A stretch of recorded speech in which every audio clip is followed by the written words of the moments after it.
Hello and नमस्कार दोस्तों, आप सभी का स्वागत है आपके अपने इस यूट्यूब चैनल पर। आज हम करने वाले हैं हिंदी के प्रीवियस ईयर के क्वेश्चन पेपर। तो प्लीज़ वीडियो में पूरा अंत तक जरूर से बने रहें। अगर वीडियो आपको पसंद आती है तो वीडियो को लाइक, चैनल को सब्सक्राइब भी जरूर से कर दें। चलिए हम पहला क्वेश्चन देखते हैं। यहाँ पर देखिए, पहला क्वेश्चन दिया हुआ है, हिंदी वर्णमाला में कुल कितने वर्ड पूछा गया है, कुल कितने वर्ड होते हैं। तो अगर हम हिंदी वर्णमाला की बात करें तो उसमें वर्डों की संख्या जो होती है वो आपके 52 होते हैं। टोटल 52 वर्ड होते हैं। ठीक है। और स्वर अगर आता है क्वेश्चन में, स्वर पूछा जाता है तो स्वर जो होते हैं वो 11 होते हैं। ठीक है। और व्यंजन जो है आपके 33 होते हैं। ठीक है, व्यंजन है 33। आप इसे नोट भी करते जाइएगा, तो इससे क्या है कि आपका रिवीजन में हेल्प रहेगा। तो चलिए दूसरा क्वेश्चन को देखेंगे। सेकंड क्वेश्चन है यहाँ पे, अनुच्छेद का सही अर्थ पूछा गया है कि क्या होता है। अनुच्छेद का सही अर्थ क्या होता है। तो अनुच्छेद का मतलब होता है लेख का छोटा भाग। ठीक है, लेख का छोटा भाग को हम बोलते हैं अनुच्छेद।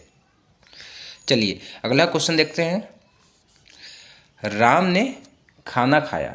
ठीक है, राम ने खाना खाया, यह कौन सा वाक्य है। यहाँ पे वाक्य पूछा गया है। तो देखिए यहाँ पे ने से आया है ना, ने। तो ने जो होता है ये कर्ता वाक्य है। ठीक है, ऑप्शन नंबर बी इसका राइट आंसर हो जाएगा। चलिए अगला क्वेश्चन की ओर चलते हैं। यहाँ पे देखिएगा अगला क्वेश्चन दिया हुआ है, अतिथि शब्द में उपसर्ग पूछा गया है। उपसर्ग क्या है। तो देखिए आपसे जब उपसर्ग या फिर प्रत्यय पूछे है ना, उपसर्ग या फिर प्रत्यय अगर आता है, पूछा जाता है, तो इसे जानने के लिए आपको क्या करना होता है, संधि विच्छेद करना होता है। ठीक है, संधि विच्छेद करना होता है। ठीक है। तो देखिए यहाँ पर दिया हुआ है अतिथि। मैं बता दूं सबसे पहले कि जो अतिथि शब्द है ये आपका मूल शब्द होता है। ठीक है, ये मूल शब्द है। तो मूल शब्द मतलब जिसका संधि विच्छेद नहीं किया जा सकता, तो इसका संधि विच्छेद नहीं हो सकता, इसलिए इसका ऑप्शन नंबर डी कोई नहीं इसका राइट आंसर हो जाएगा। चलिए अगला क्वेश्चन की ओर चलते हैं। देखिए यहाँ पे है दुर्लभ।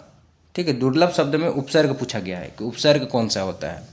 तो सबसे पहले इसका हम क्या करेंगे, संधि विच्छेद करेंगे। तो पहले संधि विच्छेद करके देखते हैं। इसका जो संधि विच्छेद होगा वो होगा दुर प्लस लभ। देखिए यहाँ पर ये जो दूर लिखा हुआ है ये आपका है उपसर्ग, और लभ जो है ये प्रत्यय है। तो यहाँ पर देखिएगा उपसर्ग पूछा गया है, तो उपसर्ग आपका ये हो जाएगा ऑप्शन नंबर ए, इसका राइट आंसर हो जाएगा। चलिए अगला क्वेश्चन की ओर चलते हैं। यहाँ पे है वह तेज दौड़ता है। ठीक है, वह तेज दौड़ता है में तेज जो है क्या है आपका, है ना, संज्ञा है, सर्वनाम है, विशेषण है या क्रिया है। तो यहाँ पर देखिएगा तेज जो है ये आपका हो जाएगा विशेषण, ऑप्शन नंबर सी। ठीक है, विशेषण किसको बोलते हैं, जो कि संज्ञा या फिर सर्वनाम की विशेषता बताता है। ठीक है, संज्ञा या फिर सर्वनाम की विशेषता जो बताता है उसको हम बोलते हैं विशेषण। तो यहाँ पर देखिएगा जो तेज शब्द यूज हुआ है वह के लिए हुआ है कि वह तेज दौड़ता है ना, वह बहुत तेज दौड़ता है। तो वह को की विशेषता बता रहा है, यहाँ पे वह की विशेषता बता रहा है, इसलिए यह विशेषण होगा। चलिए अगला क्वेश्चन की ओर चलते हैं। यहाँ पर देखिएगा संगीत शब्द में प्रत्यय पूछा गया है। प्रत्यय क्या है ना। तो सबसे पहले तो आपको देखिए शब्द देखिए किसका है, संगीत का पूछा गया है। तो संगीत क्या है आपका, ये भी मूल शब्द में है। ठीक है, संगीत आपका मूल शब्द है, इसका संधि विच्छेद नहीं हो सकता। तो इसका option number D right answer हो जाएगा, है ना, कोई नहीं। चलिए अगला क्वेश्चन चलते हैं। यहाँ पर देखिएगा आपको सही क्रम में इसको चुनना है, सही क्रम में चुनना है। ठीक है, इसको सेंटेंस बनाना है सही क्रम में। तो पहले हो जाएगा वह, है ना, उसके बाद मैदान में, उसके बाद हो जाएगा खेल, उसके बाद हो जाएगा रहा है ना, वह मैदान में खेल रहा है। अब देखिए इस क्रम में कौन सा लगा हुआ, पहले में तीसरा है ना, तीसरा जो है पहले रहेगा। तो तीसरा इसमें भी है, इसमें भी है। अब हम एक स्टेप आगे देखेंगे, चौथा दूसरे नंबर पे। तो चौथा दूसरे नंबर में केवल इसी में है और किसी में नहीं है ना। तो ऑप्शन नंबर ए इसका राइट आंसर हो जाएगा। चलिए अब अगला क्वेश्चन की ओर चलते हैं। देखिएगा यहाँ पर अगला क्वेश्चन है, विद्यालय शब्द में संधि कौन सी है।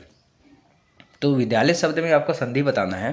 तो यहाँ पे देखिए शब्दों के बीच में अगर बड़ा आ या फिर बड़ा ई, है ना, या फिर बड़ा ऊ की ऐसा मात्रा आता है तो वह होता है स्वर संधि। तो यहाँ पे बड़ा आ का मात्रा आ रहा है तो ये हो जाएगा आपका स्वर संधि, ऑप्शन नंबर ए इसका राइट आंसर हो जाएगा।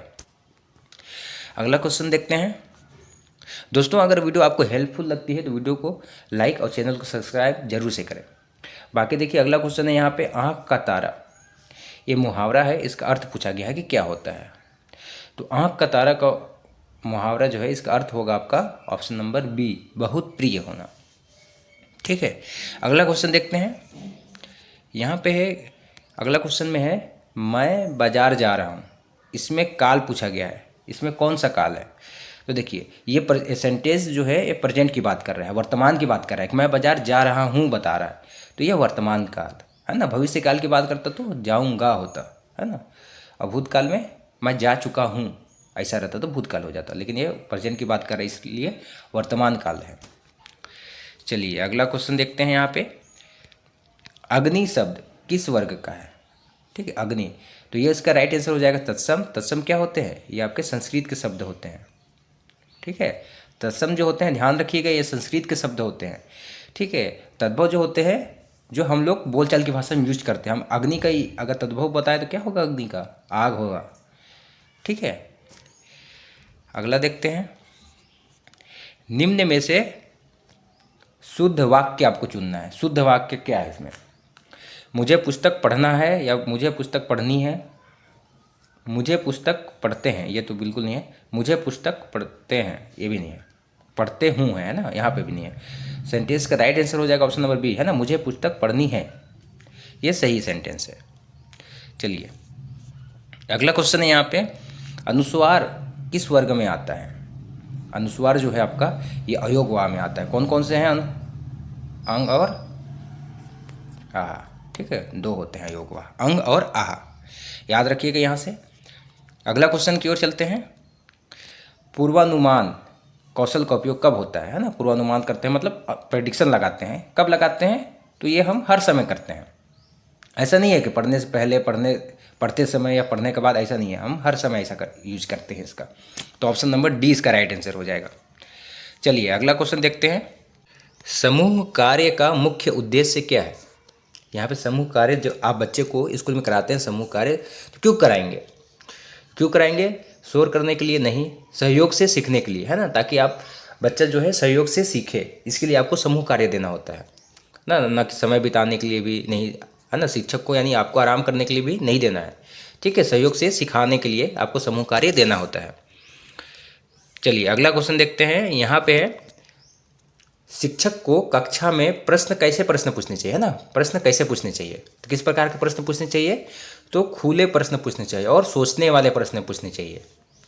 ठीक है, खुले प्रश्न का मतलब क्या है? जिसका उत्तर जो है हाँ या ना में ना हो, बच्चा उस पर सोचे, थोड़ा सोच विचार करे। जैसे कि आप पूछ सकते हैं कि गाय के बारे में बताओ है ना, या गाय के बारे में निबंध लिखो।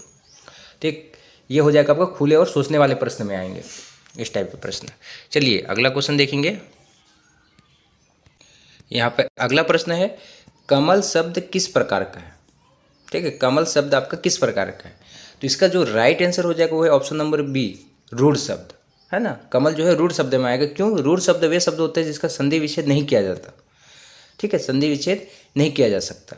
अब यौगिक की बात करें तो संधि विच्छेद इसका हो सकता है, जैसे कि विद्यालय। विद्यालय जो शब्द आएगा इसका संधि विच्छेद कर सकते हैं हम, विद्याधन आलय में है ना। तो विद्यालय जो है आपका यौगिक शब्द हो जाएगा। और वहीं बात करें योग रूढ़ की, तो योग रूढ़ जो होते हैं ये आपके बहुव्रीहि समास के शब्द होते हैं। ठीक है, बहुव्रीहि समास के शब्द होते हैं योग रूढ़, जैसे कि गजानन, दशानन, ये सभी योग रूढ़ में आएंगे। ठीक है, यहाँ तक क्लियर है। आगे देखते हैं। यहाँ पे है अगला क्वेश्चन, किताब शब्द किस वर्ग का है? किताब शब्द किस वर्ग का है? यह विदेशी शब्द है, क्योंकि किताब क्या है? यह अरबी शब्द है। ठीक है, यह अरबी शब्द है। किताब आपका अरबी शब्द है जिसे उर्दू के माध्यम से हिंदी में प्रचलित किया गया है। ठीक है, इसलिए विदेशी इसका राइट आंसर होगा ऑप्शन नंबर डी। यहाँ पर देखिएगा अगला क्वेश्चन है अ किस प्रकार का स्वर है? तो अ किस प्रकार का स्वर है? ह्रस्व स्वर है। ह्रस्व मतलब लघु, इसको लघु भी बोलते हैं है ना, जिसको हम इस तरह लिखते हैं। और दीर्घ मतलब, दीर्घ को क्या बोलते हैं? गुरु, जिसको किसे इस तरह लिखते हैं। ठीक है, ये आपने वर्डों के प्रकार में इसे पढ़ा होगा। चलिए, अगर नहीं पढ़ा है तो नोट कर लेते जाइएगा आप। यहाँ पर देखिएगा क्वेश्चन है क जो है कौन सा व्यंजन है? क कौन सा व्यंजन है? स्पर्श व्यंजन है। यहाँ पर ध्यान रखिएगा स्पर्श व्यंजन कितने होते हैं? संख्या आता है तो 25 होते हैं टोटल। ठीक है, टोटल स्पर्श व्यंजन 25 होते हैं क से म तक। ठीक है, क से म तक टोटल 25 होते हैं। चलिए अब अगला क्वेश्चन की ओर चलते हैं। यहाँ पर देखिएगा, अगला क्वेश्चन है अत्यंत सुंदर। इसके लिए आपको एक शब्द बताना है कि क्या होगा अत्यंत सुंदर के लिए। तो सुंदर का सबसे सर्वोच्च रूप की बात करें तो यह सुंदरतम होता है। ऑप्शन नंबर बी इसका राइट आंसर होगा। चलिए अब अगला क्वेश्चन की ओर चलते हैं। यहाँ पर देखिए रस से क्वेश्चन आया हुआ है, रस से भी क्वेश्चन आता है। करूड़ रस का पूछा गया है यहाँ पे स्थायी भाव क्या होगा। तो करूड़ रस का स्थायी भाव आपका शोक होता है। Option number B. चलिए अब अगला क्वेश्चन की ओर चलते हैं। यहाँ पर देखिएगा क्वेश्चन नंबर 24 दिया हुआ है, राम ने रावण को मारा। इसमें जो राम है वह क्या है, कर्म है, कर्ता है, या फिर क्रिया है, या फिर विशेषण है। तो आपका देखिए इसका राइट आंसर हो जाएगा कर्ता। क्यों, कर्ता किसको बोलते हैं, जो क्रिया को करता है। तो रावण को किसने मारा, तो आप बोलोगे सर राम ने मारा है। तो राम क्या हो जाएगा यहाँ पे, कर्ता होगा। ठीक है, क्लियर है ये वाला। चलिए अब अगला क्वेश्चन देखते हैं। यहाँ पे है रिक्त स्थान भरें। देखिए यहाँ पर आपको खाली स्थान पे क्या आएगा ये भरना है। वह स्कूल जाता है, तो यहाँ पर रोज़, रोज़ाना, प्रतिदिन क्या आएगा। तो रोज़ भी बोल सकते हैं, वह रोज़ स्कूल जाता है, वह रोज़ाना स्कूल जाता है भी बोल सकते हैं ना, वो प्रतिदिन स्कूल जाता है ये भी बोल सकते हैं। तो इसमें ऑप्शन नंबर डी इसका सही आंसर हो जाएगा, सभी। चलिए अब अगला क्वेश्चन को देखते हैं। यहाँ पर देखिएगा धीरे धीरे रे मना, इसमें कौन सा अलंकार है। तो धीरे धीरे रे मना इसमें क्या है आपका पुनरुक्ति प्रकाश अलंकार है। देखिए थोड़ा सा यहाँ पर कन्फ्यूजन है ना, तो मैं आपको क्लियर कर देता हूँ। काफ़ी बच्चे यहाँ पे कंफ्यूज हो जाते हैं। देखिए जब क्या होता है, शब्दों का दोहराव होता है लेकिन अर्थ जो है सेम होता है। इसमें क्या है, यमक में क्या होता है, अर्थ सेम होता है, सेम अर्थ होता है, तो आपका पुनरुक्ति प्रकाश अलंकार होता है। लेकिन यमक में सेम नहीं होता, अर्थ इसमें डिफरेंट होता है, तब यमक होता है। ठीक है, अर्थ डिफरेंट होता है तब यमक होता है। तो यहाँ पर अर्थ सेम है, धीरे धीरे रे मना में क्या है, धीरे धीरे का अर्थ तो सेम ही है, यह पुनरुक्ति प्रकाश अलंकार हो जाएगा। ठीक है, यहाँ से कंफ्यूज बिल्कुल मत होइएगा इस क्वेश्चन, इस प्रकार के क्वेश्चन पे। चलिए आपको यहाँ पे वर्तनी बताना है, सही वर्तनी चुनना है। ठीक है, तो यह क्या होता है, प्रबंधन होता है ना। प्रबंधन ऐसा नहीं होता है, ये भी नहीं है। यहाँ ध में अंक की मात्रा लगा हुआ है, यहाँ आधा न लगा हुआ है, ये भी नहीं है, प्रबंधन होता है। ऑप्शन नंबर ए इसका सही आंसर हो जाएगा। चलिए अब अगला क्वेश्चन देखते हैं। यहाँ पे है निराश का विलोम शब्द पूछा गया है। निराश का विलोम क्या होता है। तो निराश मतलब क्या होता है, निराश मतलब होता है उम्मीद खो देना, है ना। निराश का मतलब क्या होता है, उम्मीद खो देना। तो इसका क्या हो जाएगा, आशावान मतलब उम्मीद रखना। ऑप्शन नंबर बी इसका राइट आंसर हो जाएगा। चलिए अब अगला क्वेश्चन को देखते हैं हम। यहाँ पर देखिएगा अगला क्वेश्चन है दरवाज़ा बंद करो, यह कौन सा वाक्य है। तो दरवाज़ा बंद करो ये क्या दिया जा रहा है, यहाँ पे देखिएगा इस क्वेश्चन में क्या दिया जा रहा है, आदेश दिया जा रहा है ना, आदेश दिया जा रहा है। तो यहाँ पर आदेश दिया जा रहा है तो आज्ञावाचक, ऑप्शन नंबर सी। अगला क्वेश्चन की ओर चलते हैं। यहाँ पर देखिएगा वह धीरे धीरे चल रहा है। इसमें जो धीरे धीरे है वह क्या है, विशेषण है, क्रिया है, या फिर क्रिया विशेषण है, या तो संज्ञा है। तो यह हो जाएगा क्रिया विशेषण, ऑप्शन नंबर सी। ठीक है, और क्रिया विशेषण में जो है योजक चिन्ह जो है 99% यूज होता है। ध्यान रहे आपका 99% अगर योजक चिन्ह लगा हुआ है तो ये आपका क्रिया विशेषण ही होता है। तो ये रहा आज का वीडियो। अगर वीडियो आपको पसंद आती है तो वीडियो को लाइक, चैनल को सब्सक्राइब जरूर से कर दें। और इससे पहले हमने CDV के प्रीवियस ईयर का क्वेश्चन पेपर को सॉल्व किया है। अगर आपने उस वीडियो को अभी तक नहीं देखा है तो डिस्क्रिप्शन में लिंक है, आपको उस वीडियो को जाकर जरूर से देख लें। बाकी मिलते हैं नेक्स्ट वीडियो में, तब तक के लिए जय हिंद।